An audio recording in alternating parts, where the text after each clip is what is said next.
Hello everybody, my name is Aceface. Today I'm going to be running some more emerging conduits to get ISK so that I can buy my Paladin marauder to run L4 missions. It's my first marauder that I'll ever buy, but in the meantime I'm going to be running some emerging conduits, and it's so cool how we're getting more emerging conduits spawning here. You know how there used to be only one spawning in Ambeke? I'm in Ambeke right now here, this system here. It used to only be one emerging conduit spawning in the Edencom minor victories, but now there's two. It's really nice, so you can get the ISK feels a bit more consistent now. And it's a good feeling actually, because it used to be, you know, you do one site and then you have to wait 10 minutes until another one spawns. Since there are two, you can go back and forward between them and you hardly have any wait time at all. So we're waiting outside here, outside this triangle terrace freeport. Really cool station here, or Citadel is just parked between this, near this planet, and it's got a really cool view actually. You got like the sun to the right. You got the Citadel here, and they got the planet here. It looks so cool. So let's go to the emerging conduit and get stuff done. The marauder I was going to buy actually, this is a bit a new strategy I wanted to take, because I used to run the Rattlesnake actually. It was actually this one here, and then now I've just refurbished it or refit it to be able to run emerging conduit. So this is kind of like my dedicated emerging conduit runner. So the marauder will then be my dedicated mission runner, and I plan to do it so that I run it in a system. So there's a system called Amplifier. This system here is a system where there's also an L4 mission with the Sisters of Eve agent, and it's also a 0.5 system, so that's where I'll be getting the max amount of, you know, LP and ISK from. And it's optimal, or at least seems to be optimal, for the Paladin, because the thing is, the Paladin does EM, mostly EM and thermal damage, and if we're going to do that damage, you want to, you know, mainly fight against the Blood Raiders or the Sanchez Nation pirates, and that's what will spawn more prevalently in missions if we do it in Amar systems, as far as I understand. I'm not too fully familiar with this, but I know that there's some missions like Pirate Invasion, or there's some missions that the kind of enemies that spawn in depend on the local pirates, and the local pirates in Genesis, or at least the system of Genesis, Amplifier, is the Blood Raiders. So it'll be pretty good for the marauder or the Paladin to actually take on. So let's get starting off with these ships over here. Yesterday actually I got quite a bit of ISK. See, I'm at 620 mil. I got quite a bit, and it was really nice because I forgot to put my shield boosters on, because it feels much more smoother now doing stuff in the emerging conduits. A lot smoother than before, at least. And you know, there have recently been a lot of people actually just messing with me with the Zarmasts, and yesterday night actually I managed to find or run these sites at a time where there weren't any Logi vessels or like these Zarmasts, so it was actually going really smoothly. Like, I was going no problem whatsoever, just breezing through the sites, and it felt really smooth because you didn't have these Zarmasts just repairing like crazy. Those guys, those scrubs, they just keep, like, they were repairing so good. They can easily make me not able to destroy a Leshak or Drekavac, but it was a bit tactical last time where I had to attack the small vessels, because I was able to almost one-shot them. Not properly one-shot them, but I was able to, you know, like close to maybe two-shot them, so they didn't have enough time to properly repair them.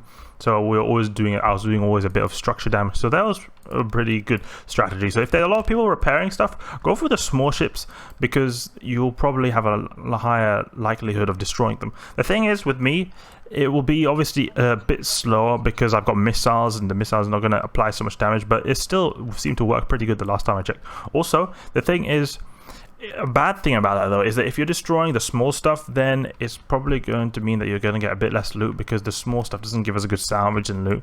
But that's kind of the things you have to do, and I'm not sure how it works, because I think that when you're destroying I don't know how exactly the emerging conduits work. I've not found any like precise details, because I'm a bit confused how it works. Because, you know, I talk a lot about how the emerging conduits is a bit kind of random when they end. They just end randomly when you kill a ship.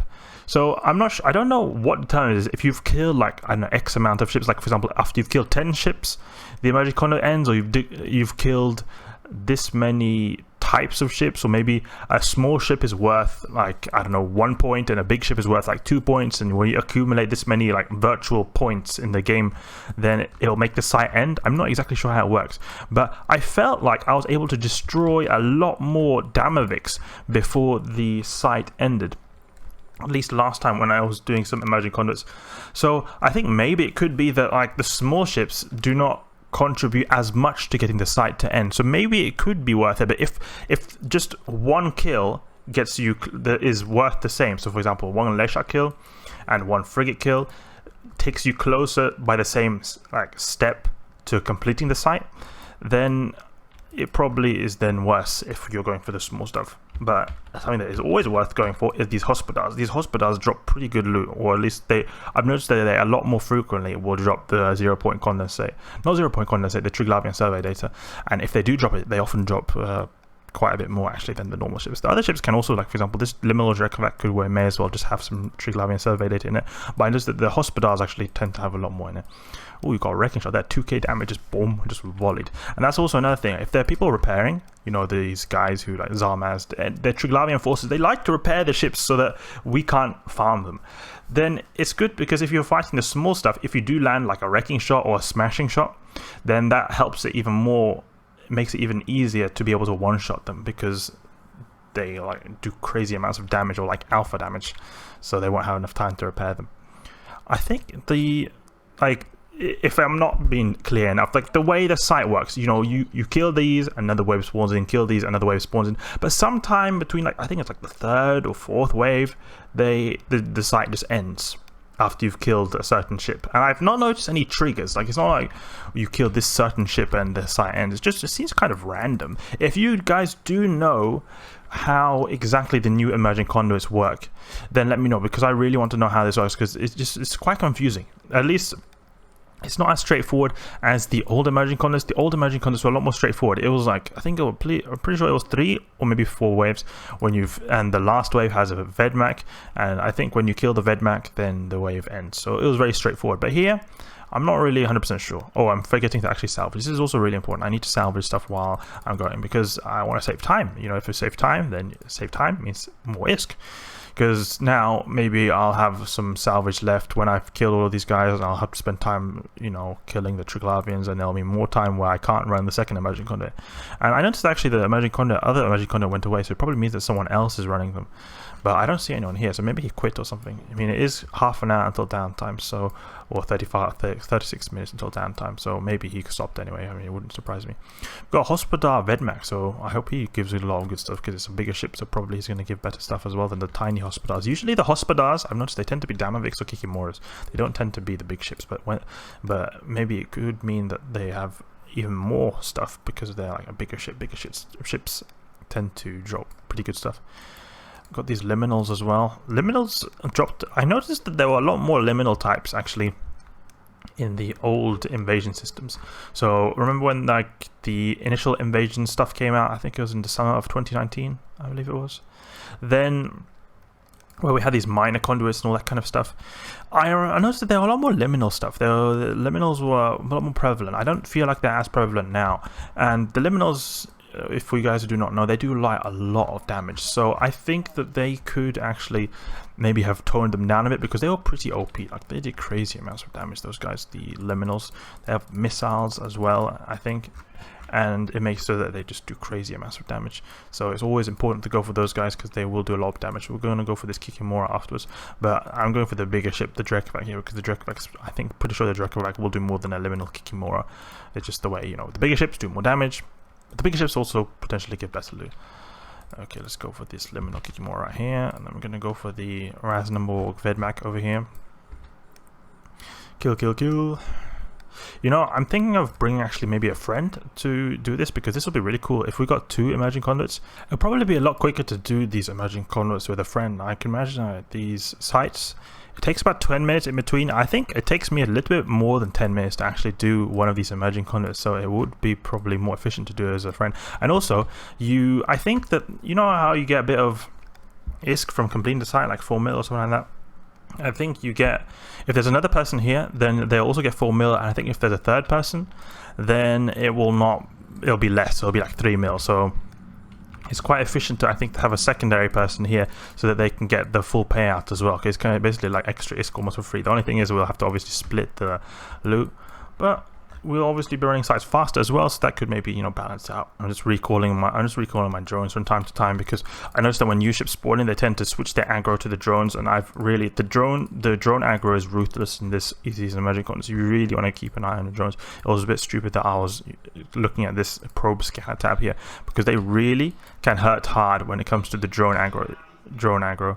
They're very deadly. You can see here, I'm getting neutered out quite a bit, but my capacitor is so damn strong, it doesn't really matter. You see here, it's just hovering here, pretty stable at 30%, so it's pretty nice. You've got a really strong capacitor, actually. I could even make it even more strong if I wanted. I could put a mobile depot, put more flux coils in the lows. That could also make it more slow, or not slow, but more stable. And you see there, site complete. I remember I used to, back in the day, when I ran minor conduits, they're basically like more stronger variants of these emerging conduits right here. So what would happen is then I would just run them in a similar way I do now, but I'd have a bit more like replace these damage modules with the flux coils and have a damage control. Like, yeah, I'll do it in the safe fit. I don't know if you guys have seen, but I have this safe fit for the Rattlesnake, this Turbosnake safe. This one here, you see a lot of flux coils. There's crazy amounts of gigajoules per second, and shield boosting is really nice. So that was what I used to run the minor conduits in. But the minor conduits, I don't think they're the same as they used to be. I think they've changed to make them a bit harder now. But I used to be able to solo the minor conduits, and that was actually pretty good. You got pretty decent stuff. But I don't think you got the same salvage that you do now. Or actually, now that I think about it, back in the day, I think the minor conduits were being farmed so hard so that they actually weren't worth as much in terms of the salvage. So because I've noticed that the salvage has been worth, or the price of the salvage has gone up quite a bit recently. It has a lot to do with the Tech 2 Triglavian ship production. I don't know why the salvage wasn't worth as much back in the day. Actually, I don't even know if there was salvage, actually, if the salvage even existed back when the minor conduits came out. Maybe it did, or maybe it was just when the Kikimora, not the Kikimora, but the Ikitursa, you know, those Tech 2 ships came out. Then it would make sense, because the whole point of the salvage, it seems like, from Triglavian Rex, is that they enable you to build the Tech 2 ships, like the Drago, Ikitursa, etc. And I'm not sure if they did exist when the old minor conduits existed, when the Triglavian invasion in 2019 existed. Because I remember I actually did them back then, and I would actually do them sometimes even in a Vindicator, but it didn't turn out to be pretty good because the Vindicator doesn't have as good tank. Otherwise, it really killed stuff really quickly. That was really nice, but I remember a few times having some quite close calls. It was a lot safer to do it just in a Rattlesnake. Alright, let's salvage this last wreck right here. Soon done with the site. Alright, let's check the loot here, see what we got. All salvaging complete. See if we got anything nice from here. Alright, seems to be got some decent stuff. 16 mil from right here. We got a bit of this Triglavian sublight telemeters and that kind of stuff. You grab this here. Seems like we've got a decent amount of stuff. Not a crazy amount, but we got something. Let's see here. How much do we get? If we go here, yes. I'll highlight everything. 24 mil from that one side was pretty good. I would say that's pretty decent right there. It took me about like 10 minutes to run it, so I would say I'm pretty happy with that. I mean, we're above the 100 mil ISK per hour mark if we keep up at this rate. Anyway, I'll take a break for now. I hope you guys enjoyed. If you did, please leave a like and subscribe. I'll catch you guys later.